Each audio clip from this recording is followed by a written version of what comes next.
Hindi na nawawala sa maraming pamilyang Pilipino ang tinatawag na breadwinner culture kung saan ay malaking responsibilidad ang nakaatang sa isa at karaniwang nakatatandang anak na naghahanap buhay.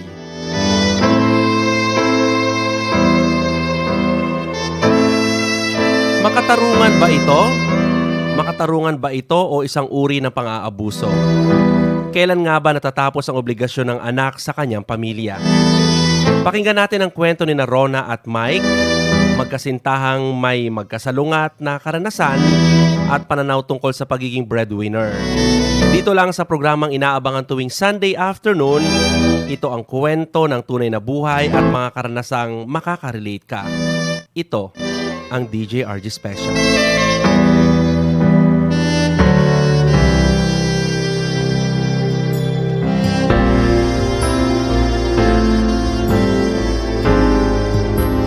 Dear DJ RG, itago ninyo ako sa pangalang Rona.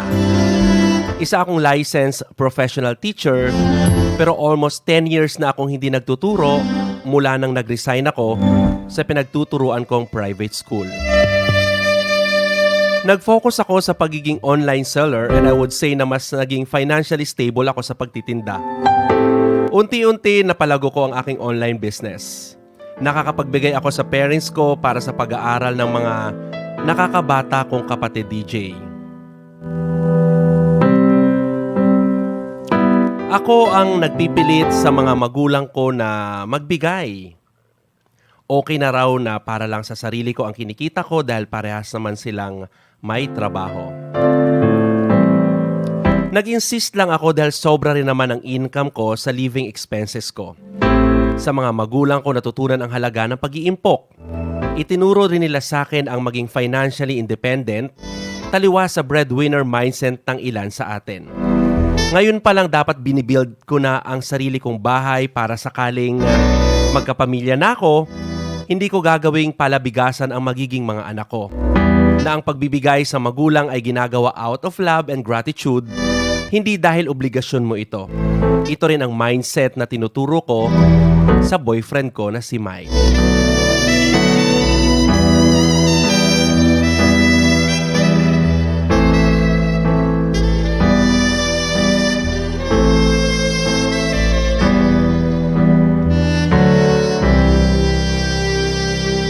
Ten years na kaming magkarelasyon at 10 taon na rin siyang seaman.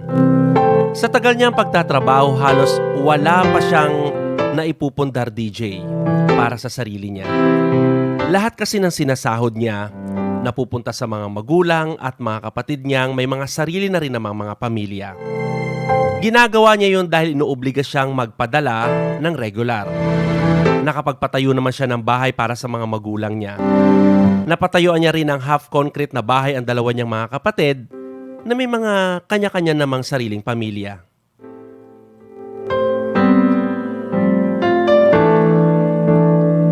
Bukod pa yan sa pagpapaaral sa kanyang mga pamangkin at iba pang gastusin ng mga ito sa kanilang mga personal na buhay. Alam kong mali sa isang relasyon na maging issue ang pera, lalo na't hindi ko naman pera ang ginagasa ni Mike sa kanyang pamilya. Pero DJ, naaawa na ako kay Mike. Nakatali siya sa obligasyon na hindi naman para sa kanya. Ultimo sarili niya, tinitipid niya para lang maibigay ang pangangailangan at luho ng kanyang pamilya. Napagtanto kong walang mangyayari sa buhay ni Mike kung hindi siya magsiset ng limitation sa pagsuporta sa pamilya niya. Na kahit papano sana makapag-ipon siya para sa sarili niya, DJ. Para sa future namin dahil matagal na rin naman naming gustong magpakasal at magsama. Pamilya niya lang ang ayaw. 5 years na kaming engaged ni Mike, DJ, pero hanggang ngayon, halos drawing pa rin ang plano naming kasal dahil sa mga obligasyon na nakaatang sa kanya. Noong una, nagdemand na magpaganda ng bahay ang mga magulang niya bago kami ikasal. Which is ginawa naman ni Mike. In fact, nagpautang din ako kay Mike para mas mabilis niyang mapaganda ang bahay ng mga magulang niya. Ikalawang beses na nag-set kami ng schedule ng kasal namin. Nagkasakit ang isa niyang kapatid at siya ang gumastos lahat sa pagpapagamot. Inobliga rin siyang paggawa ng half-body na konkretong bahay ang kuya at ate niya. Ikatlong pagkakataon na pinlano naming ikasal kahit sa West lang. Napornada nang iatang kay Mike ang pag-aaral ng tatlo niyang pamangkin sa college. Magulang niya ang nag-i-insist dahil si Mike lang ang may magandang trabaho. Saka malaki rin daw ang ginastos nila sa pagpapaaral kay Mike. Abay kaya dapat lang na bumawi naman sila. That time, nagdemanda rin ako kay Mike na magpadala siya ng pera sa akin. Ang sabi ko lang, mag-uutay-utay na akong maghanda sa kasal namin kahit ang totoo medyo settled na ang magiging expenses namin dahil may sarili rin naman akong ipon for the wedding. Hindi ko sinabi sa kanya na iniipon kong lahat ng padala niya para sa akin para rin sa kanya. Nagulat na nga lang siya nang iabot ko sa kanya ang titulo ng lupa na nabili ko at pinangalan sa kanya. Pinaikot ko rin sa business ko ang ibang pera niya hanggang sa unti-unti, lumaki ang pera niya sa bangko. Ang pagkakamali ko lang, DJ RG. Ipinaalam ko agad kay Mike ang mga naipundar ko for him dahil sa padala niya. Nang nalaman ng mga magulang at kapatid niya, inobliga na naman siya ng kung ano-anong gastusin. Dibo ng pamangkin niya na umabot ng 150,000 pesos ang gastos at siya ang lahat ng nagbayad. Idagdag pa ang mga bagong gadgets, iPhone ng pamangkin na nagka-college.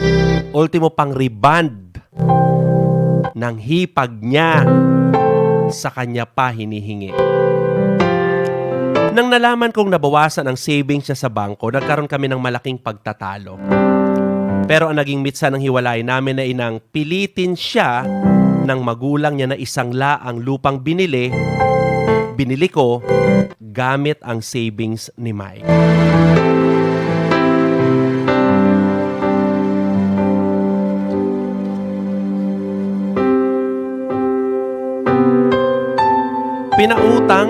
Pinautang ng nanay niya sa kamag-anak na mag-a-abroad ang pera. Sa sobrang inis ko, nakipag-cool off ako kay Mike. Nag-set ako ng kondisyon kung gusto niya maging okay kami ulit. Naawa ako sa kanya, DJ. Mabuti ang puso ni Mike. Wala siyang masamang intensyon kahit kanino man. Katangian na sobrang ina-admire ko sa kanya, pero yun din ang kahinaan niya. Masyado siyang mabait, kaya siya naaabuso ng mga tao sa paligid niya. Maganda rin naman ang intensyon ko sa paghihigpit sa mga gastusin ni Mike. Pero lagi yung minamasama ng pamilya nito. Hindi pa raw ako asawa, pero sobra na akong pakialamera sa pera ni Mike. Maramot daw ako na pera lang ang habol ko sa anak nila, na never nila ako magugustuhan dahil sa ugali ko.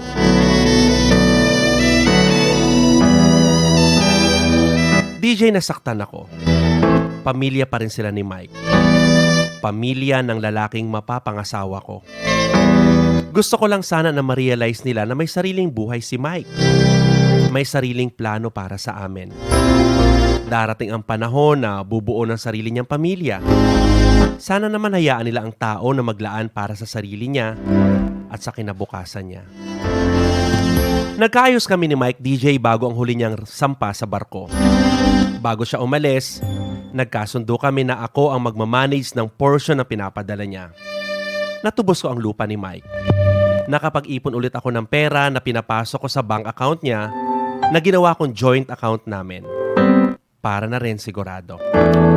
Mas malaki pa rin ang napupunta sa pamilya niya, pero lapit pa rin sila ng lapit kay Mike kapag nagigipit siya. Or sila. Dahil sa joint account na nakalagak ang pera na para sa kanya, kailangan pa niyang magpaalam sa akin kapag maglalabas siya ng pera. Kahit papano, DJ, nakokontrol ko kung saang emergency expenses nakalaan ang pera niya sa aming joint account.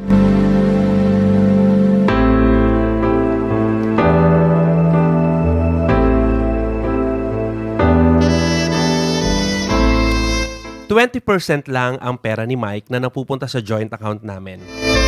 Pero halos maghurumentado na ang mga magulang at mga kapatid niya kapag hindi sila napapautang o napapagbigyan. Hindi ko na mabilang ang pagkakataon na sinusugod nila ako sa bahay o sa shop para mag-iskandalo.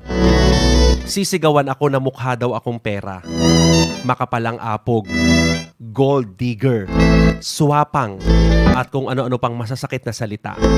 Ang ending, pagbibigyan sila ni Mike para lang matigil ang gulo. Pera lang naman yon, madaling kitain. Mas mahalaga ang relasyon ng pamilya. Pero DJ RG, hindi ako sang-ayon sa mindset ni Mike. Alam kong siya lang ang inaasahan ng pamilya. Siya ang breadwinner. Ngunit hindi ibig sabihin nun, hahayaan niya na lang na ubusin lahat ng pinaghirapan niya. Dahil sa totoo lang, ginagawa niyang palabigasan ang sarili niya. Tinuturuan niyang maging tamad ang kanyang pamilya. Hindi pa man umuwi ang Mike ko, busy na ang pamilya niya sa paninira sa akin para lang makancel ulit ang kasal. Alam ko naman ang kinakatakot nila eh. Ang maputol ang sustento ni Mike sa mga luho nila. Lumulugar naman ako, DJ eh. Ayaw ko ring makaaway ang pamilya dahil sa pera. Hindi issue sa akin yon. May sarili akong pera. May regular source of income ako. I can provide for my own. Gusto ko lang matigil ang toxic mindset na dapat ubusin natin ang sarili natin sa obligasyon na hindi dapat sinosolo kundi ay pinaghahatian at pinagtutulungan.